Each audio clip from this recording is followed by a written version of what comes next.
이제 우리 다 같이 주악에 맞추어 묵도하심으로 주일날 2부 예배를 시작하겠습니다.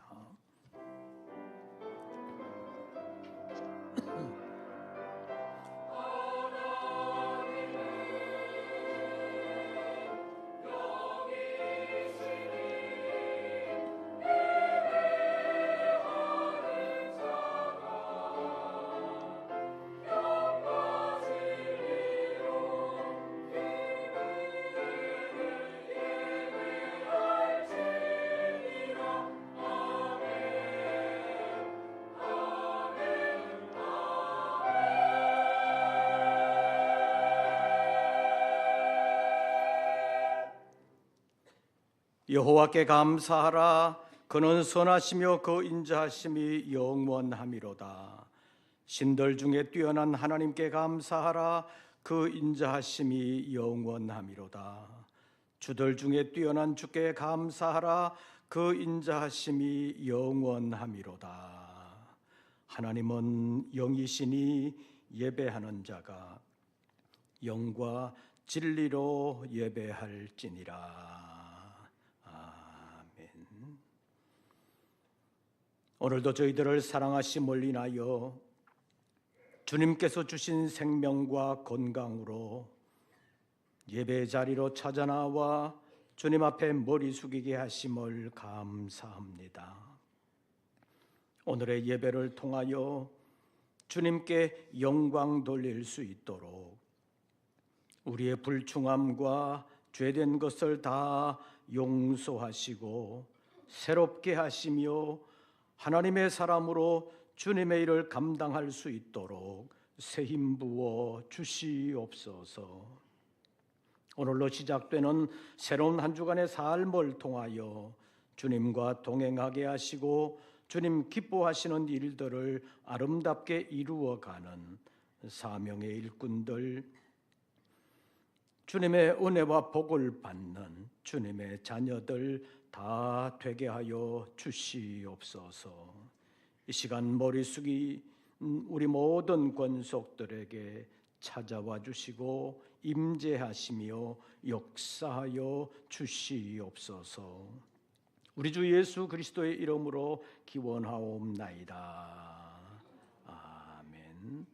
사도신경 세번역본으로 우리의 신앙을 함께 고백하겠습니다. 나는 전능하신 아버지 하나님 천지의 창조주를 믿습니다. 나는 그의 유일하신 아들 우리 주 예수 그리스도를 믿습니다. 그는 성령으로 잉태되어 동정녀 마리아에게서 나시고 본디오 빌라도에게 고난을 받아 십자가에 못 박혀 죽으시고 장사된 지 사흘 만에 죽은 자 가운데서 다시 살아나셨으며 하늘에 오르시어 전능하신 아버지 하나님 우편에 앉아 계시다가 거기로부터 살아있는 자와 죽은 자를 심판하러 오십니다. 나는 성령을 믿으며 거룩한 공교회와 성도의 교제와 죄를 용서받는 것과 몸의 부활과 영생을 믿습니다. 아멘. 찬송가 623장을 두 번 부르시겠습니다.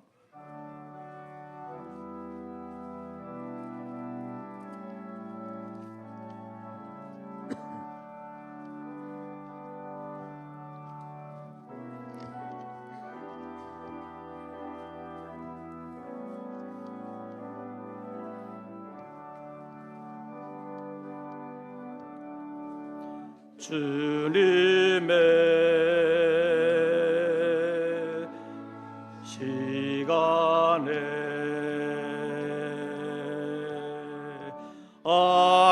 아름답게 모든 것 변하리. 주님 나의 갈 길을 인도하여 주시니 주의 뜻을 따라서 살리라. 주님의 시간에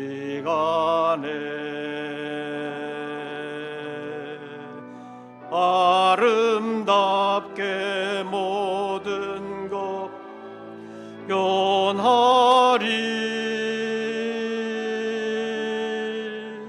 나의 정성 다하여 주를 찬송하오니 주의 뜻을 이루어 주소서. 주님의 시간에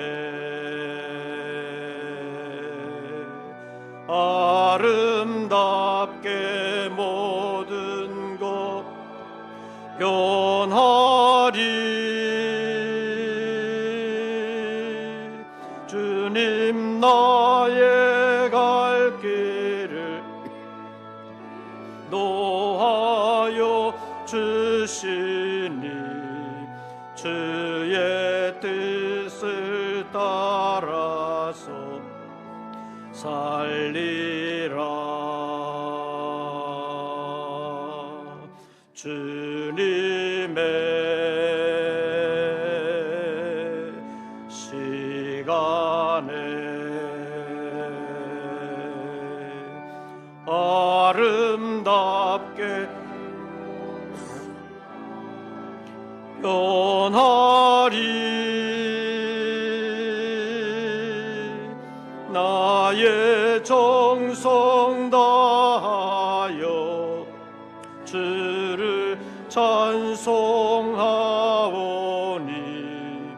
주의 뜻을 이루어 주소서.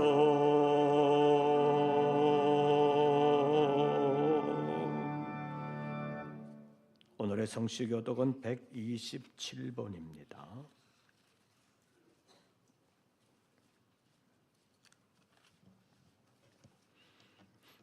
교독문 127번 사순절 넷째 교독문을 함께 교독하시겠습니다. 여호와를 자기 하나님으로 삼은 나라 곧 하나님의 기업으로 선택된 백성은 복이 있도다.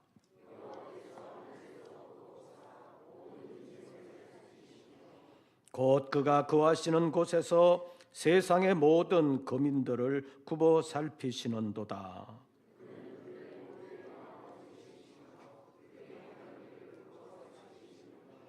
많은 군대로 구원 얻은 왕이 없으며 용사가 힘이 세어도 스스로 구원하지 못하는도다.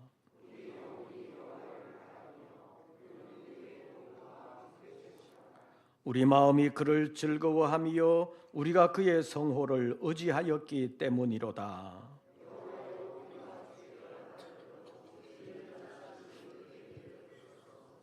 아멘. 이제 2부 예배를 위하여 김현수 장로님 기도하시겠습니다.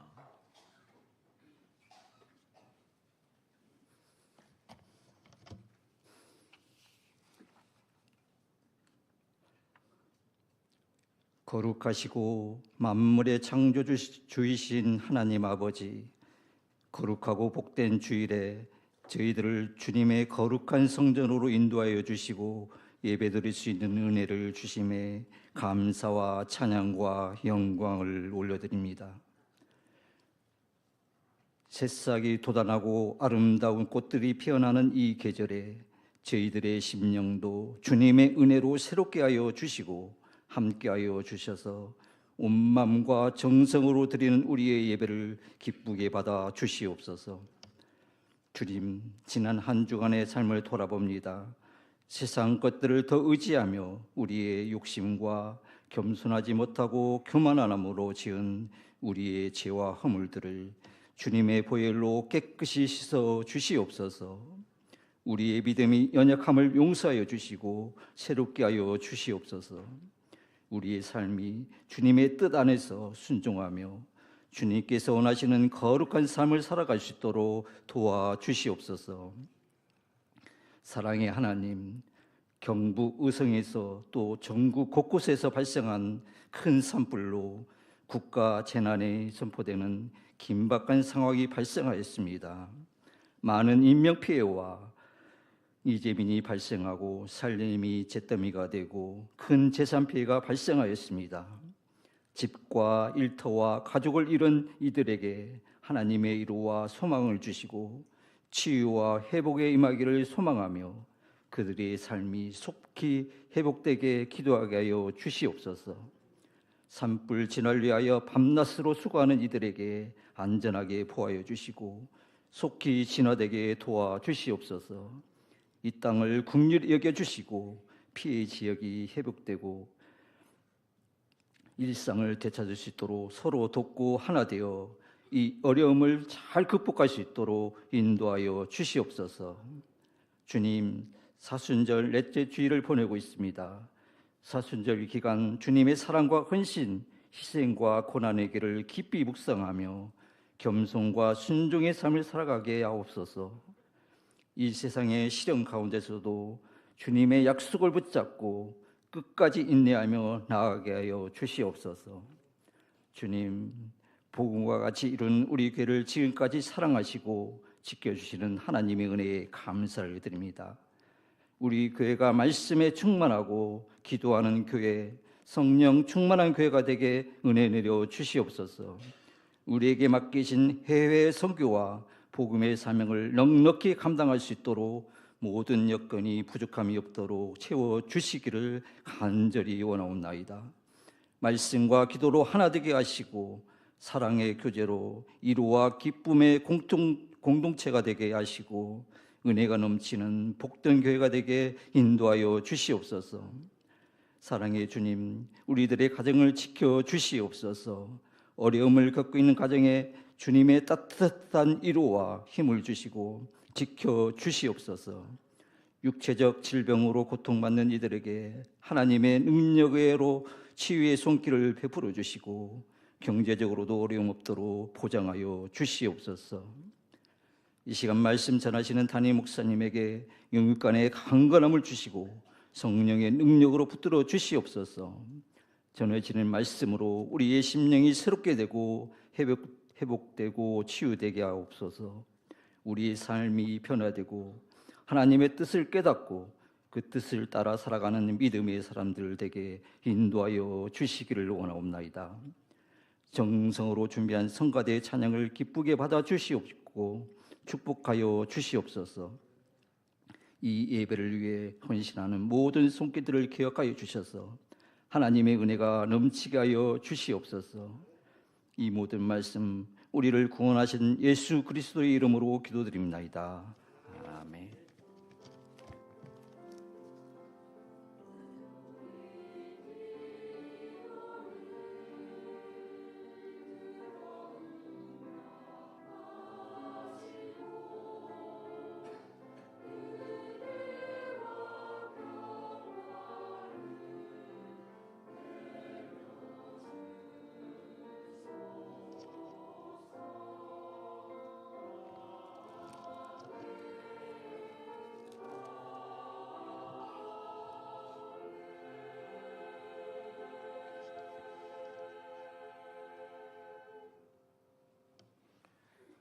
오늘 우리에게 주시는 하나님의 말씀을 찾습니다.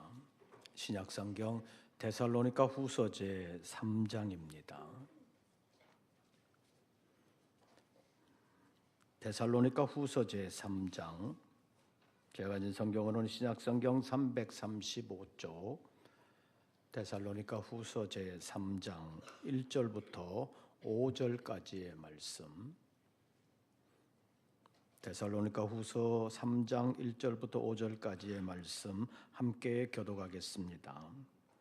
1절을 제가 먼저 봉독합니다. 끝으로 형제들아, 너희는 우리를 위하여 기도하기를 주의 말씀이 너희 가운데서와 같이 퍼져나가 영광스럽게 되고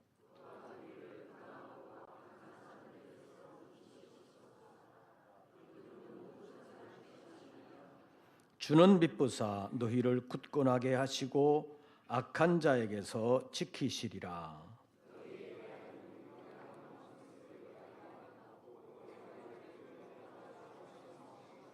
5절 다 같이 주께서 너희 마음을 인도하여 하나님의 사랑과 그리스도의 인내에 들어가게 하시기를 원하노라. 아멘. 이제 임마누엘 성가대 찬양이 있겠습니다.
주님의 은혜와 평강이 주님 앞에 예배하는 우리 모든 권속들에게 풍성하시기를 축원합니다.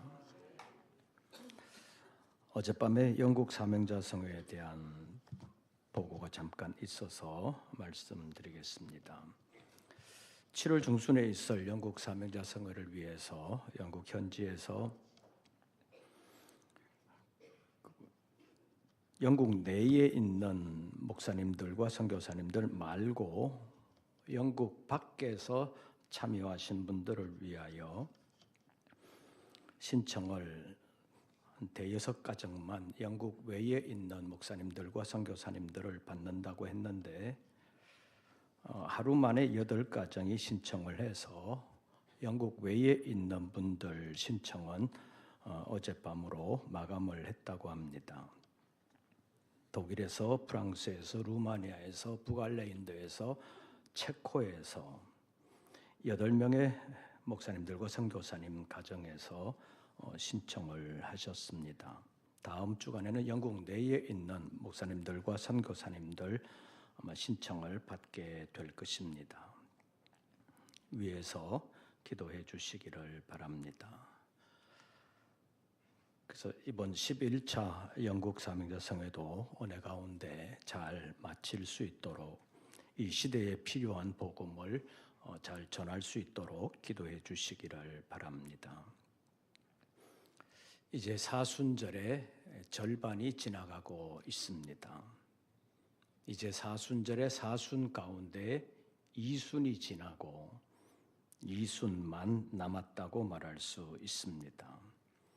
전에도 말씀드린 것처럼 서양에서는 사순절이 시작되면 이제 봄이 시작되는구나 그런 느낌을 받게 된다고 말씀드렸는데 사순절의 절반이 지나는 이 시점에서 우리나라의 기상 상황으로 보면 오늘 아침은 0도 정도 내려갔고 내일 아침은 영하 1도까지 내려간다고 그러지요.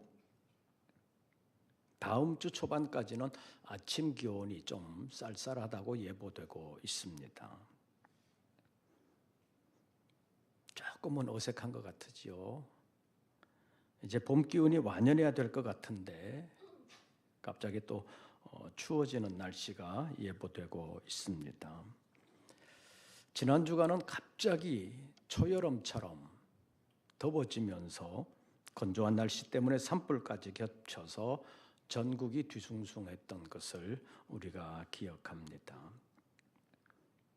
경북 지역에서 전라도 지역에서 산불 때문에 많은 피해가 있었습니다.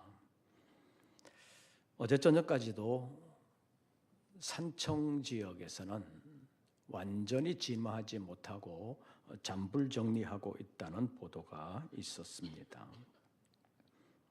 경북의 의성, 청송, 영양, 영덕, 안동, 울산, 울주, 경남 산청, 하동 이 여러 지역에서 산불이 나면서 30명 가까운 사람이 죽고 상당히 많은 산들이 피해를 입었다고 합니다.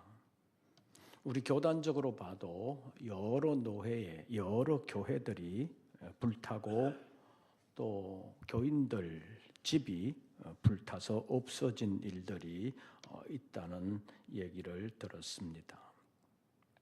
그래서 많은 이재민들이 돌아갈 집을 잃고 대피소에서 합숙하고 있는 상황인 것 같습니다.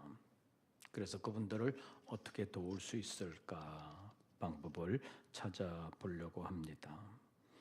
또 미얀마에서 발생한 진도 7.7의 지진 때문에 죽은 사람이 상당히 많을 것이라고 보도들이 나오고 있습니다.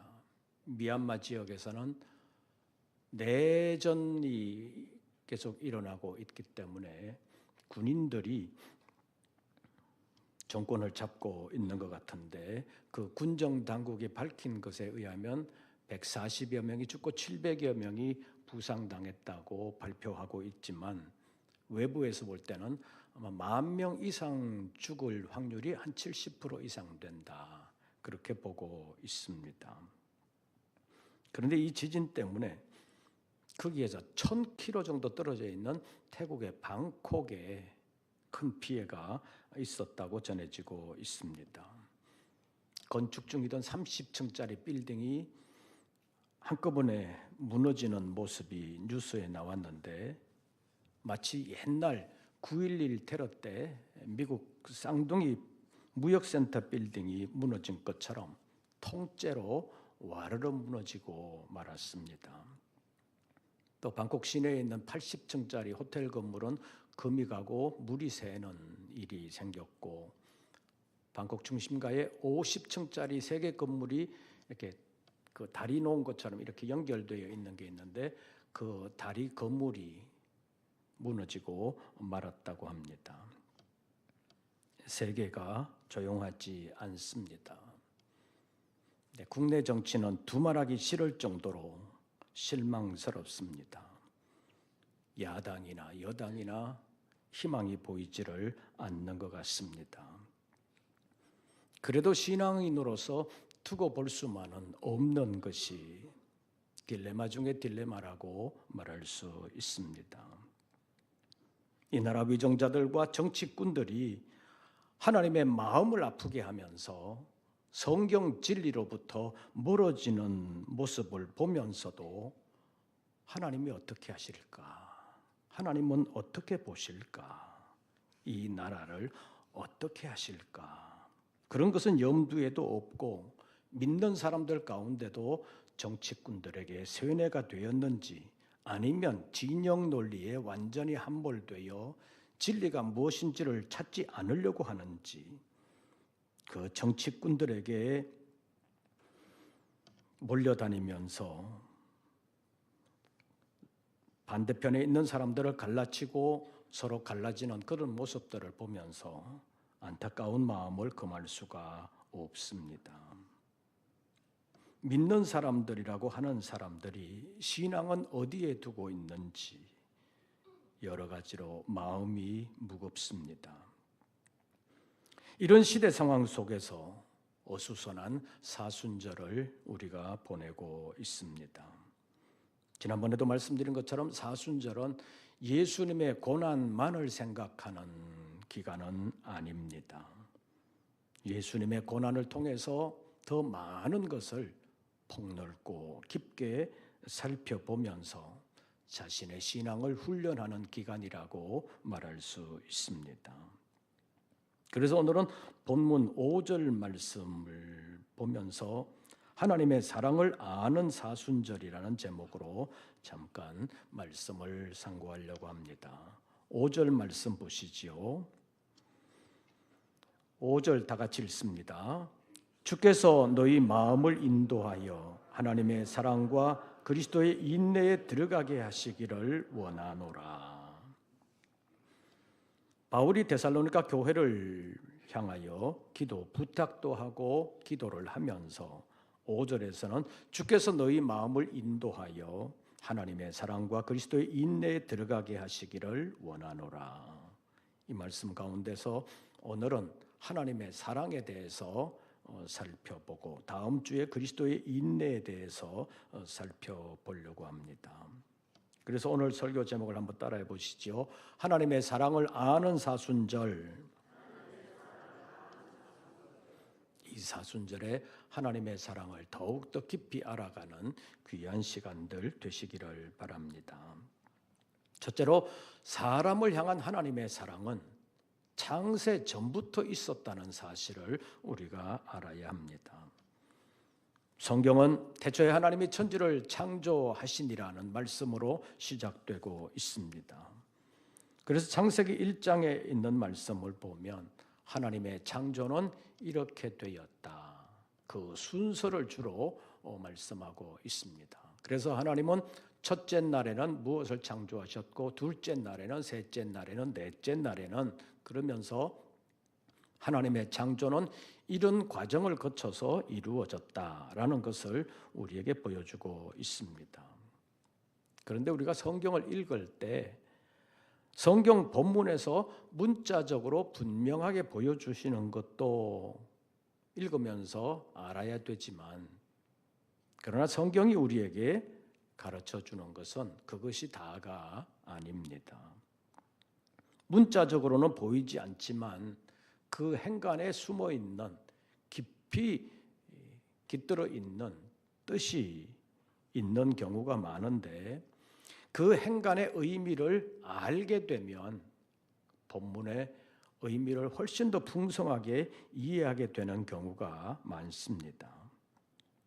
창세기 1장에서 우리에게 보여주는 것은 하나님이 첫째 날 무엇을 창조하셨고 둘째 날 무엇을 하셨고 여섯째 날 일곱째 날까지 하나님이 무슨 일을 하셨는지를 우리에게 보여주고 있습니다.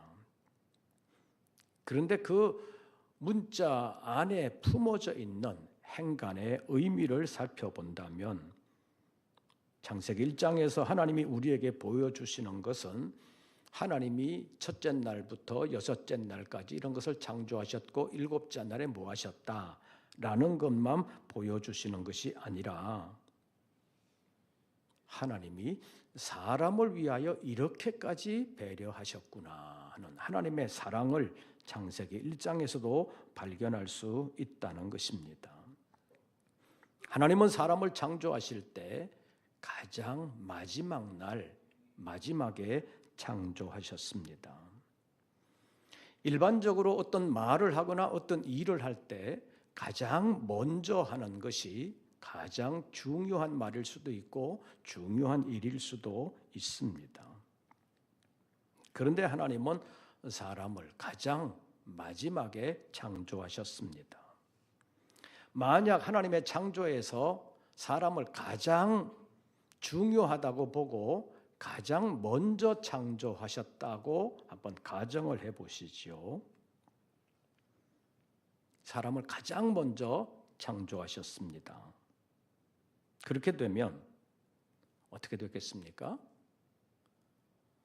사람을 가장 먼저 창조하시기는 하셨는데 아무것도 없잖아요.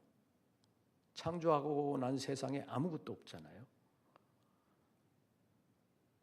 오직 캄캄함만 있을 뿐입니다.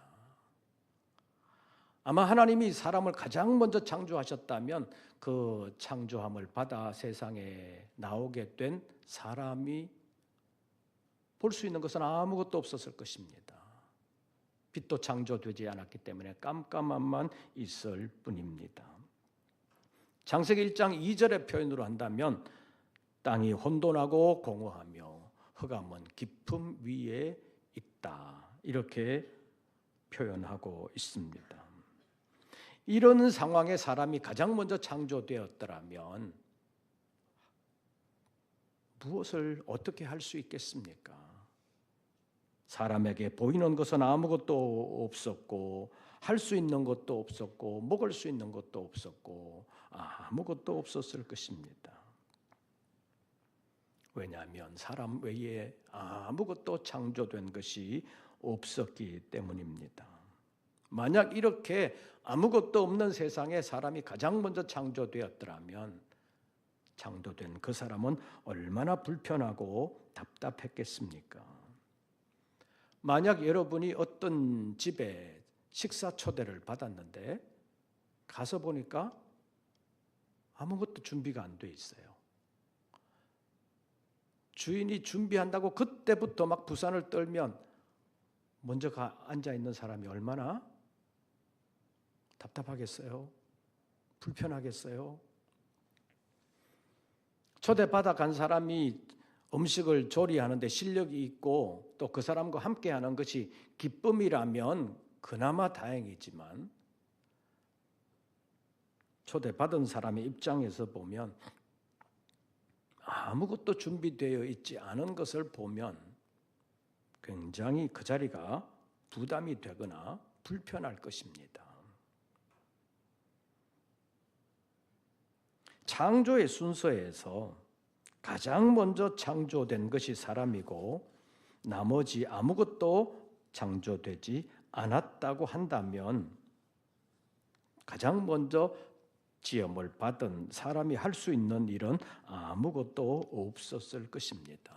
보이는 것도 없었을 것입니다. 그런데 창세기 1장의 창조의 순서를 보면 사람이 가장 나중에 맨 마지막에 창조된 것을 보여주고 있습니다. 여기에는 하나님의 깊은 배려가 있다는 것입니다. 사람이 살아갈 수 있는 모든 여건을 완벽하게 준비한 후에 하나님이 사람을 창조하셨다는 사실입니다. 그래서 사람은 하나님의 피조물들인 모든 것을 누릴 수 있었고 그것을 하나님의 뜻대로 다스릴 수 있는 일까지 할 수 있는 상태에서 지음을 받았다는 것입니다. 이것이 사람을 지으시는 하나님의 사랑이요 배려라고 말할 수 있습니다. 그래서 하나님의 사랑은 창세 전부터 있었다고 말할 수 있습니다. 두 번째로 하나님의 사랑은 예수 그리스도를 이 땅에 보내신 것으로 구체적으로 나타났습니다.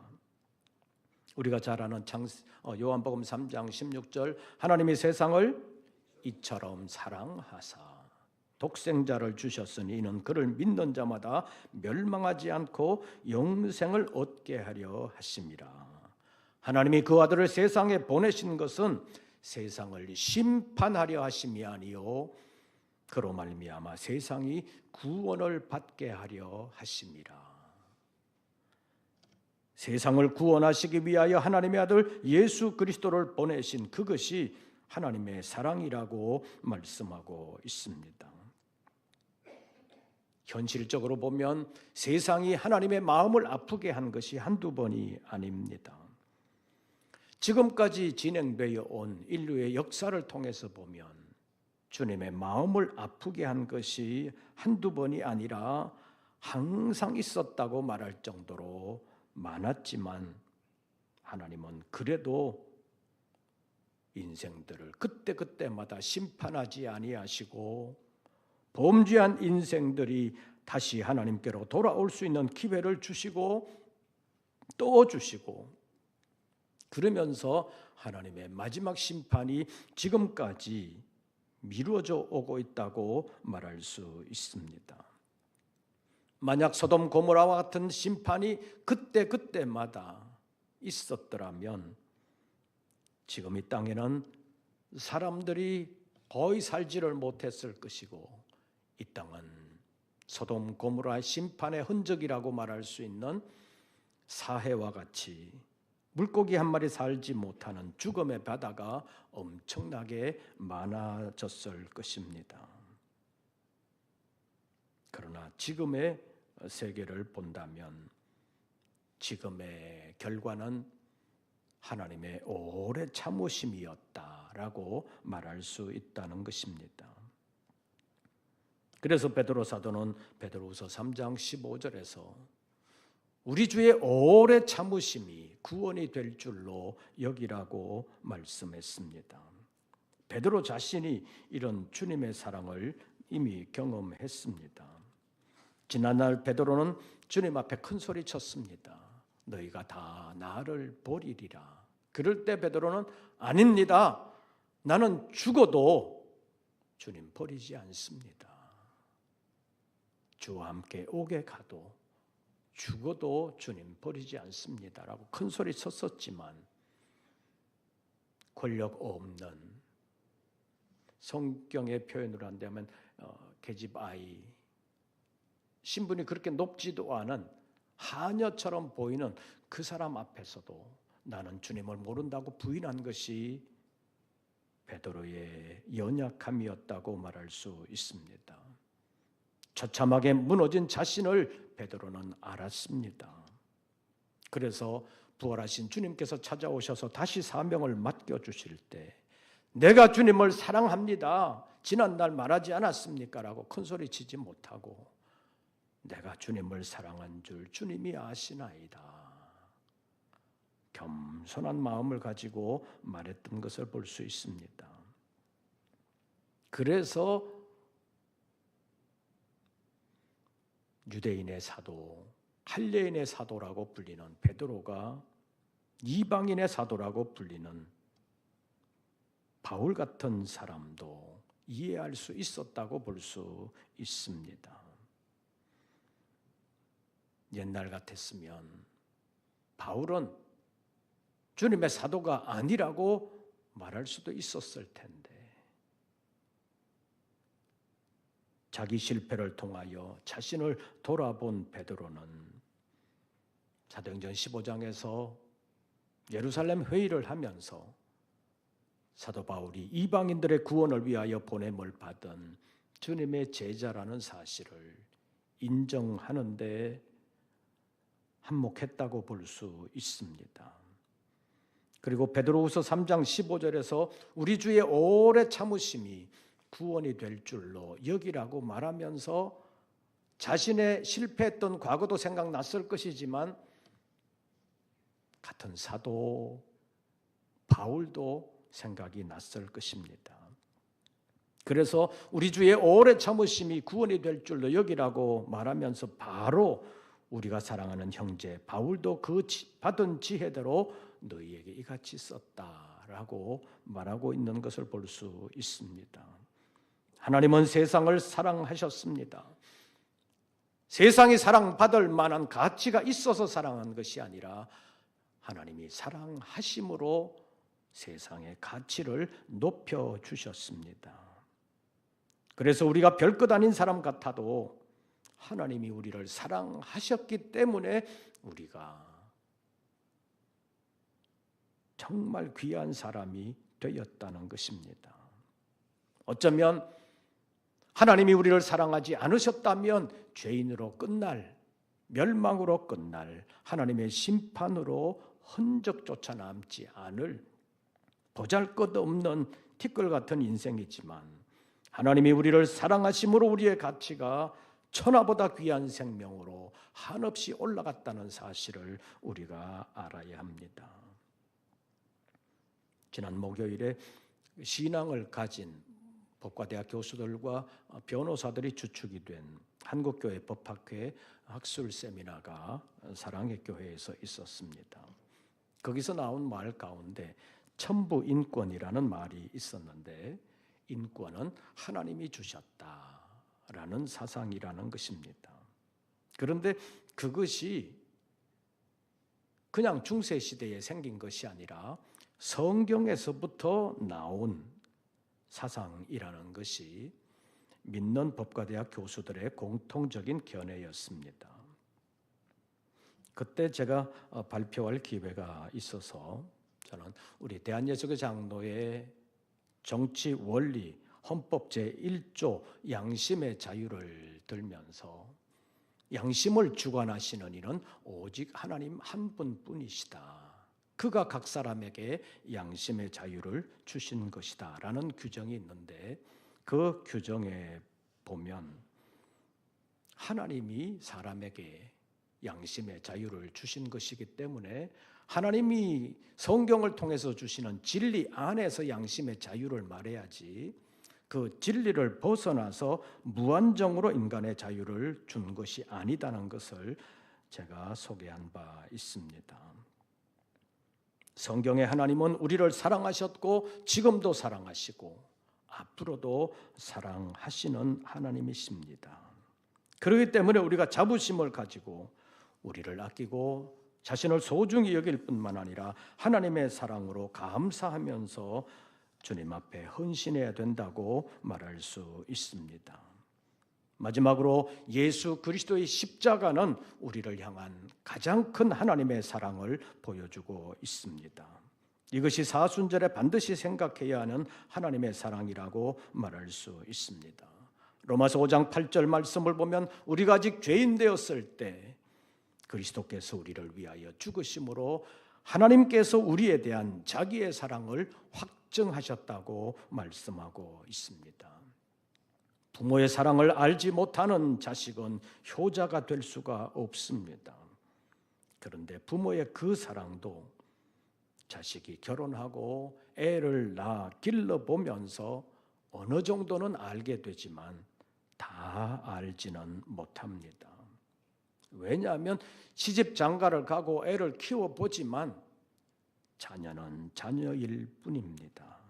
왜냐하면 시집 장가 간 사람도 부모를 바라볼 때는 항상 자식의 관점에서, 자식의 입장에서 그 부모를 볼 수밖에 없기 때문입니다.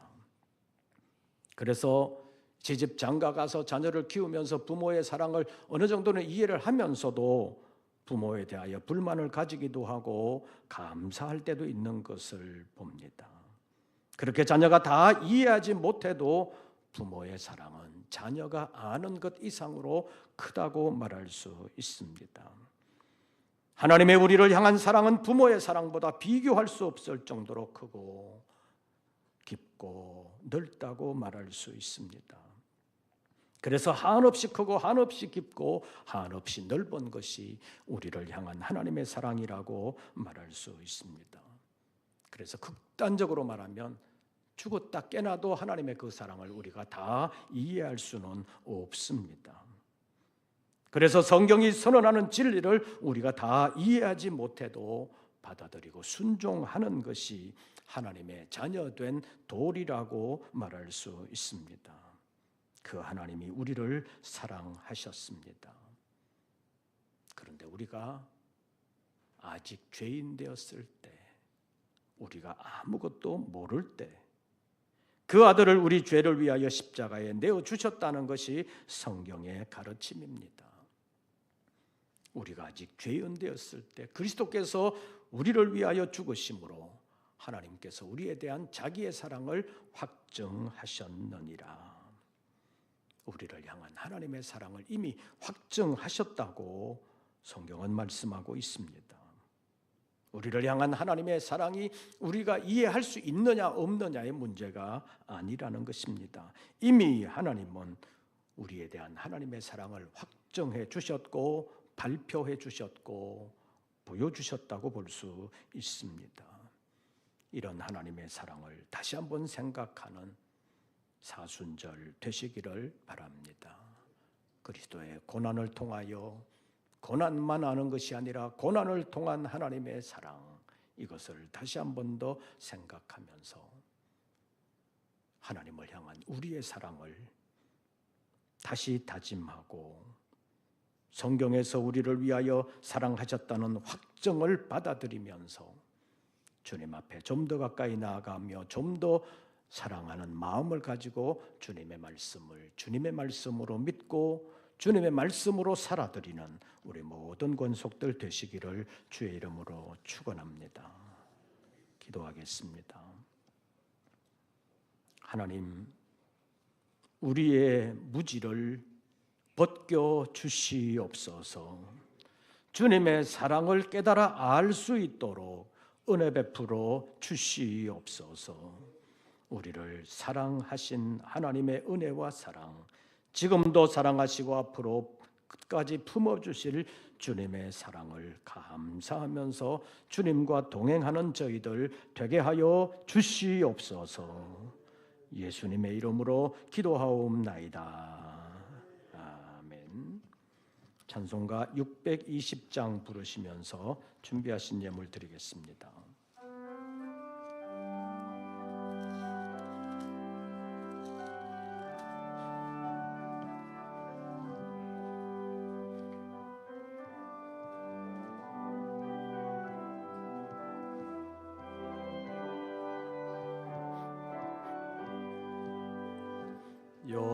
여기에 모인 우리 주의 은총 받은 자여라.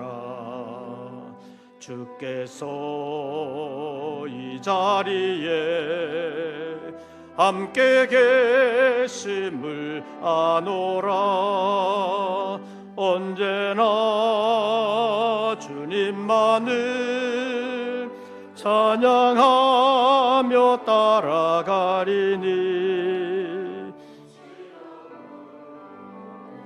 갈 때도 함께 계심을 믿노라. 이 믿음 더 굳세라. 주가 지켜주신다. 어두운 밤에도 주의 밝은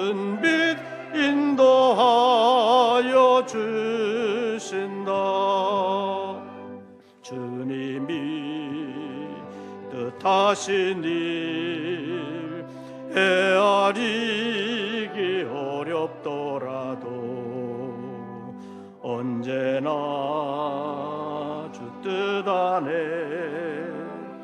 내가 있음을 아노라. 사랑과 말씀들이 나를 더욱 새롭게 하니 때로는 넘어져도 죄의 승리를 믿노라. 이 믿음 더 굳세라. 주가 지켜주신다. 어두운 밤에도 주의 밝은 빛 인도하여 주신다. 여기에 모인 우리 사랑받는 주의 자녀라.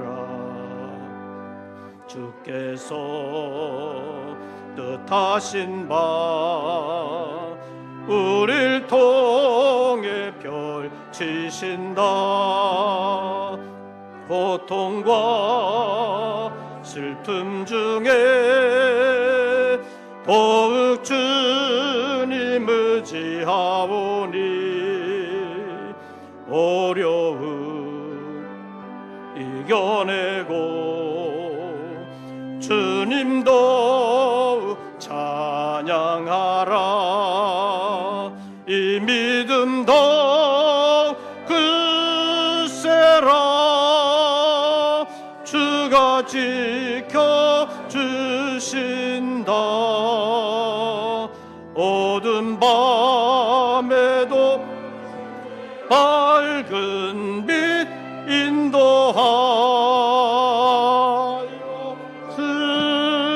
주신다.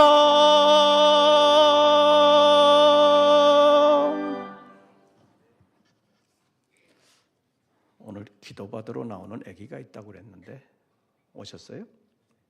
네, 앞으로 나와주시기를 바랍니다. 태어나서 처음으로 교회에 나와서 기도받는 쌍둥이랍니다.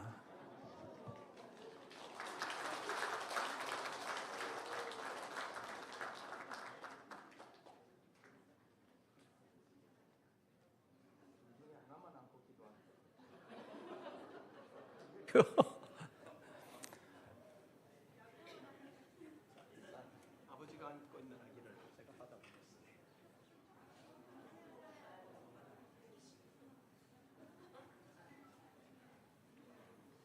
우리 기도하겠습니다.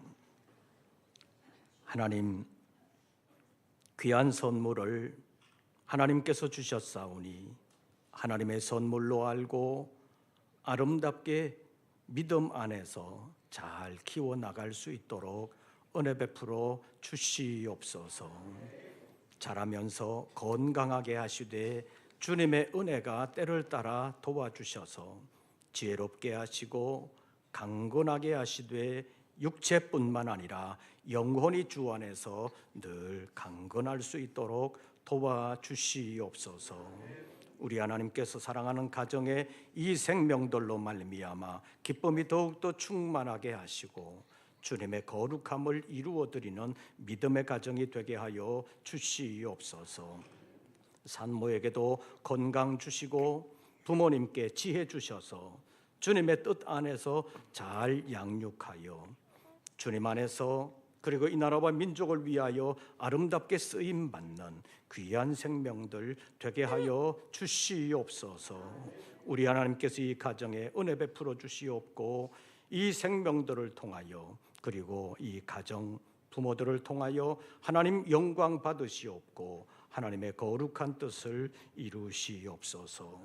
앞으로 모든 삶 가운데 주님 함께 하시고 은혜 베풀어 주시옵소서. 예수님의 이름으로 기도하옵나이다. 아멘. 우리 축하합니다.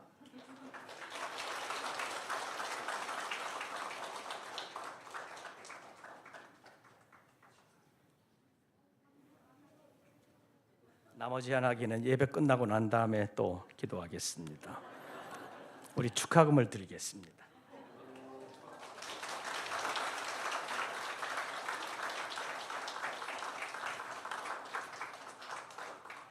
인사하고 들어가겠습니다. 뒤로 돌아서 인사하겠습니다.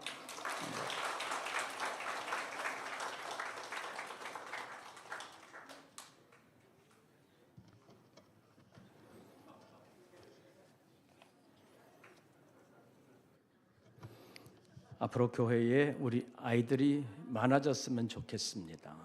이게 애국하는 길이기도 하고 하나님 앞에서 또 복된 길이기도 합니다. 기도하겠습니다.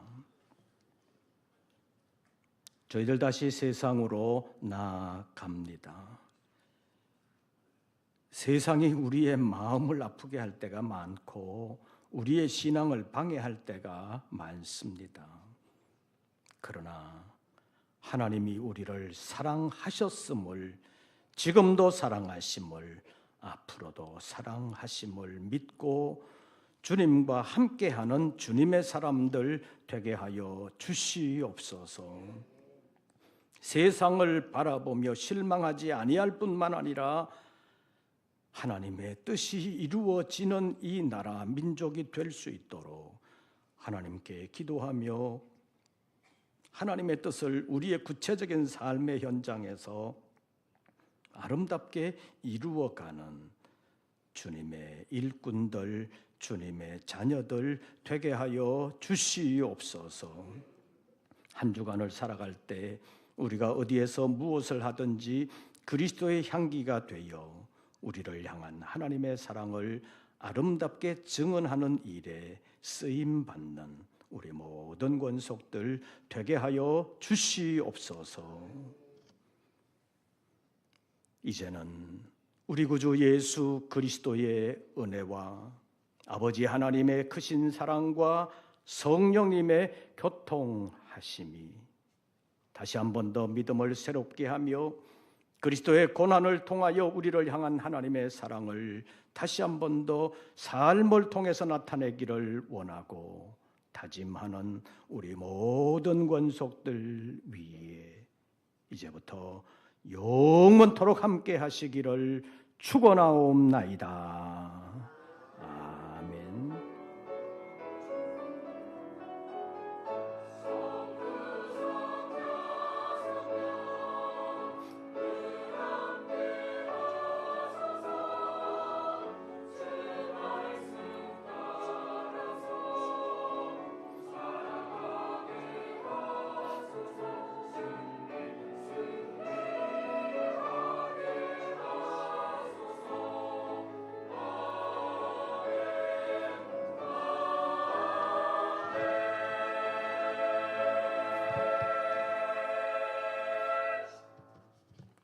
광고 말씀 드리겠습니다. 이제 사순절 절반이 지나가는데 신약 통독 더 넣기 전에 함께 참여하시고 또 성경을 읽는 기회가 되시기를 바랍니다. 다음 주일 2부 예배 후에 정기재직회가 있겠습니다.